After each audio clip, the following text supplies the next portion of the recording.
ওই বাঙালিদের বিরুদ্ধে বিজেপি কোথায় আছে?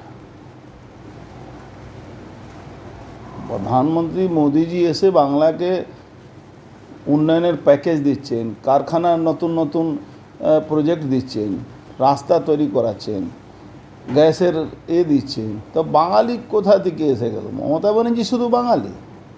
26,000 যুবক চাকরি চলে গেল, সে বাঙালি না? মদন মিত্র কথা নিয়ে আপনি আমাকে বারবার কেন জিজ্ঞেস করেন?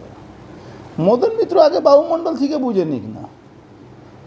মদন মিত্রকে তো ঘরে ঢুকিয়ে দিয়েছে বাবুমণ্ডল। ওখানকার একটা নির্দল কাউন্সিলর ছিল, পরে বিজেপিতে তৃণমূলে জয়েন করেছে, তো সেই তো ওকে ঘরে ঢুকিয়ে দিয়েছে। মদন মিত্র জয়ন্তকে বের করতে পারছে না। নিজের দলের মধ্যে জয়ন্ত ওর রাইট হ্যান্ড ছিল, তাকেই জয়ন্ত সিং, তাকেই বের করতে পারছে না। রোজই রান্না টানা করে ওকে জেলে পাঠায়, তারপরেও বের করতে পারছে না।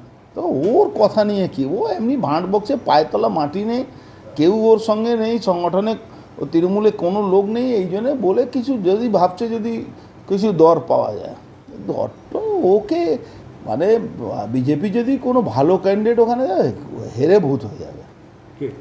মদন মিত্র ওখানে কেউ, মদন মিত্র কেউ পছন্দ করে? কোনো ভদ্রলোক একটা সময় ছিল ওখানে, মানে ভালো ভালো লোক ক্যান্ডিডেট হতো, ভালো ভালো লোক ওখানে সিপিএমের যারা ছিল তারাও মানে একটা অনেক রকম নাম সুনাম ছিল। এই তো কামারাটির নামটাই পচিয়ে দিয়েছে। কামারাটি মানে গুন্ডা, কামারাটি মানে তোলাবাজ, কামারহাটি মানে কামারহাটি উন্নয়ন কমিটি। কে? তো তার মুখ হলো মদন মিত্র।